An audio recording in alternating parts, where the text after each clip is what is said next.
we move to our last speaker, who is Vicky Zhu. And she, again, is going to be talking about nonlinear behavior. And this time, we're talking about semi-balanced states in central nervous system circuits. And again, very, very interesting. And congratulations on this work that you're talking about is actually a PLOS comp biology paper. The other two papers we featured from the other two speakers address different work, but Vicky is talking about the work in this particular paper this time. So Vicky, without further ado, take it away. Thank you very much for introducing me. Let me share my screen.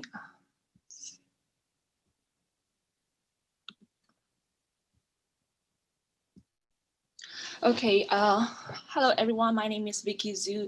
Today I'm going to present this nonlinear computations in semi-balanced networks. This work is developed through my advisor, Dr. Rosenbaum's lab at the University of Notre Dame. The idea of approximately excitatory and inhibitory balance has been widely observed in this cortex. As you can see through down below here, many literature has demonstrated this balanced idea through their experimental cortex recording. One of the questions that our lab asks is that how does this balance shape the functionality of neural responses? So let's check out, what do I mean by balance, first of all? So what I actually mean is this total current input I here, I denote, mathematically can be decomposed into two kind of sources. As you can see from the left diagram here, one of the sources is coming from the external input, I mark in green arrow here, and the other one is the strong recurrent input, which is the blue and the red arrow here. Since the cortical neurons receive a large number of synaptic inputs, however, the synaptic weights are not so weak, so we have moderate synaptic weights. So this means we can scale for those two resources I talked about earlier by the average strong coupling strength, which I mark in JK bar here. So the balance in this situation really means just a cancellation among those sources. As you can check out from the right plot here, we see a total current input marked in black here stay relatively small. So this balance notion give a rise of the firing rates as a one-to-one function of synaptic weight W here and stimulus input X. Okay, and this analytical expression of the rate has been widely used to study this cortical circuits responses through many literatures. However, it has some issues. One of the problems that we face is that, as you might notice, the rate are a linear function of the stimuli. So that means X in terms of X and R, the relation is linear. However, what do we know about our brain? It's that it are capable of performing nonlinear computations. What does it mean? It means that the classical balance cannot explain this phenomenon very well. So another problem is that the parameter space, the W, must be carefully adjusted in order to produce a non-negative rates. And this is really hard because when you have more subpopulation or cell types, this condition will be violated. And we were able to prove that for a specific network, for every W that if satisfy the Dale's law, there will be external input X will violate this condition, which means it will produce a negative rates. Let me illustrate these ideas in a simple model by consider two external population input, namely X1 and X2 here, into this spiking recurrent network. Okay, contains two excitatory populations, E1 and E2, and one inhibitory population, I here. We are going to transition in between these two different types of stimulus. Let's begin with a stimulus input that has the equal firing rate, which I mark in triangle here. So that means the Rx1 equals to Rx2 here. What we see is a balanced state into the network. So we can see that for three population, we have a strong excitatory and strong inhibitory input to the network. And the black ink in the middle here is the total recurrent input for these three populations. They stay relatively small value and then concentrated through time. And as a consequences, we will see this irregular and asynchronized spiking activity in the raster plot on the lower left here. Now, let's transition into another different stimuli type. So if I increase this Rx2 a little bit, and then what we see is access inhibition to E1 population. Okay, so as you can see that total recurrent input lean towards to a negative value here. However, interestingly, we see the remaining population, so E2 and I population forms a balanced subnetwork. As a consequences, check out the raster plot on the lower left. We see due to this access inhibition to E1, we have a silence behavior in this spiking network. And then just because of the access inhibition, neurons in that population no longer spike, so we can see it has the silence. And as a corresponding to that, the other population, there is a slightly amplification for the firing rates. This is due to the offset of the spiking of the silence in E1 population. Okay, those two properties I just addressed give us to define the notion of a semi-balanced state. What do I mean by that? It's when the balance is broken, we see that access inhibition to some population. We also see the remaining populations form a balanced subnetwork, and we call this a semi-balanced state. Now, our lab can further ask the questions as such. The semi-balance, how does this semi-balance shape the functional properties of neural responses then? If we step back a little and redrive the rate expression under this new assumption as this strong coupling strength limit, what we see is this implicit expression of the rate, of the firing rate, in terms of a rectified linear. And this is interesting because this expression, it's also frequently used as activation in artificial neural networks.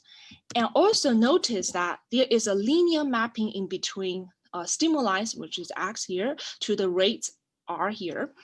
And more interestingly, this is can be directly related to the fixed point firing rates in the ReLU recurrent neural networks, and has been studied by the Aina group for this threshold linear networks. Although this exact expression of the firing rate is in this strong coupling string limit, it does give a good approximation for biological realistic networks. And you can check out some nice work from this from other literature. If we return to the examples with multiple populations, which I talked earlier, I want to examine this, I want to test the efficacy of the theory. So we can see the simulation here as a solid line matches pretty well with our theory. But more interesting than testing the theory, if I take a linear readout of this system, it's easily shaped into this continuous XOR function. Okay, and then one interesting thing about this XOR function, it's one of the simplest nonlinear type, and it's cannot be linearly separable. And so far, what I have talked about is on the level of average across neuron populations. If we extend this balance notion into a more detailed level, namely this cell level, by looking at the individual neurons, total current input. So what do we see is spread out, like for the 10 seconds for the first stage here, we see a huge spread out distribution of the synaptic current. As a consequence, we see a flat tail distribution for the rate. So this means in the detail level, we see an imbalance. But luckily, the work at Vogel's group in 2011 can save us in this situation. They introduced this homeostatic inhibitory spike time dependent plasticity rule, which can retain the detail balance level. So upon a few seconds activation, what you see is that the total current input converge to something very concentrated value here. So the black curve in the middle, you can see it's hovering around something very concentrate. What I have talked so far is by consider this time constant input, but in a more realistic biological concept, if we consider this time-dependent stimulus, we can see all the properties I talked about, the semi-balance will be achieved in this detail level as well. So as you can check out in stage 3 here, the total current input has when we break the balance, it will lean towards to some negative value, and then the remaining sectors, some of the sectors form a balanced subnetwork. So all this is together telling us that together with this plasticity rule and introduce the time-dependent stimulus, what we have is this detailed semi-balanced state. We further investigate in the 2D stimuli into ND firing rate by plotting this joint distribution of firing rates together as with this parameter stimuli vary. What we see here is this rich and nonlinear stimuli representation neural manifolds here. And this nonlinear stimuli representation can be precisely also quantified by this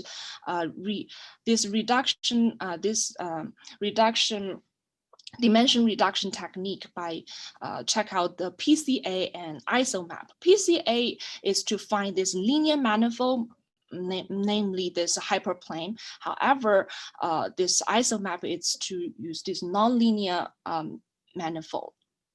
So as you can see the plot below here, we see that more dimension is needed for PCA compared to for isomap only takes 2 dimensions. So what is saying is that the firing rates really lives in these 2D nonlinear manifolds.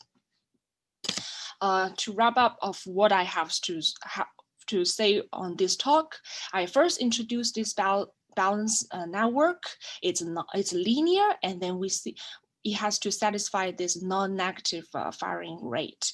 And due to those constraints, we were able to extend it into the semi-balanced network, and then giving an implicit expression for this firing rate in terms of rectified linear. And notice it's a nonlinear mapping between stimuli to the firing rate.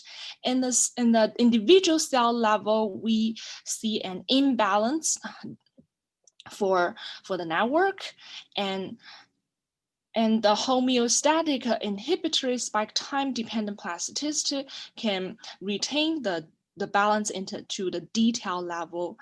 Together with the plasticity rule, we introduce this time-dependent stimuli, and it's naturally we retain this detail semi-balance.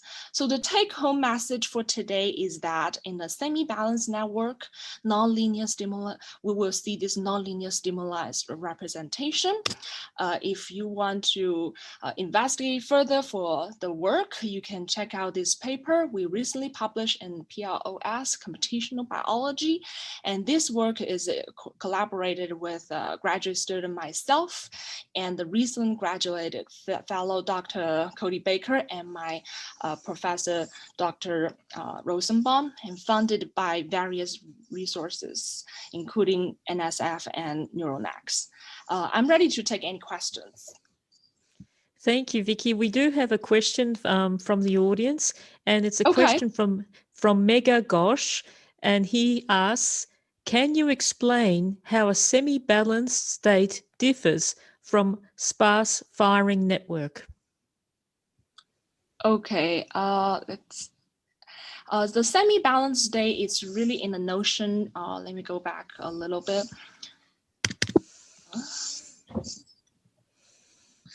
Yeah, the semi-balanced state here is in the notion that extend this balanced network when those conditions that fails. For example, we have for the balanced state that we see this linear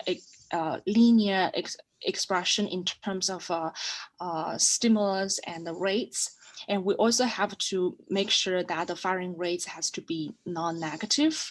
And so we introduced to this semi-balanced state by when this balance condition break. So means that in the axis inhibition level, when balance broken, which means this firing rate, so this expression, firing rate has been broken, we have a negative firing rates, and we will have the semi-balanced state. And another interesting condition for the semi-balanced state is this subpopulation from like a balanced subnetwork. So excluding that population has axis inhibition, the remaining population will still form a sub network. So what your question asking about the difference between this semi and the sparse. So this this toy example here, okay, is to examine some how to say this, like we can subdivide it into different if I mean this expression really break this rate become negative, it really happens when you have a subpopulation, more subpopulation or more different cell type. So this will break. That's why in this toy example, what I examine is like we have I have this E1 and E2 and I like a more sub cell type. So that's how we come with a semi-balanced network. Okay, and well, go ahead. Sorry, Vicky, finish. Do you have any? So that I was reading that. Yeah, so we are out of time, but thank you very, very much to both you and Michael and Vicky.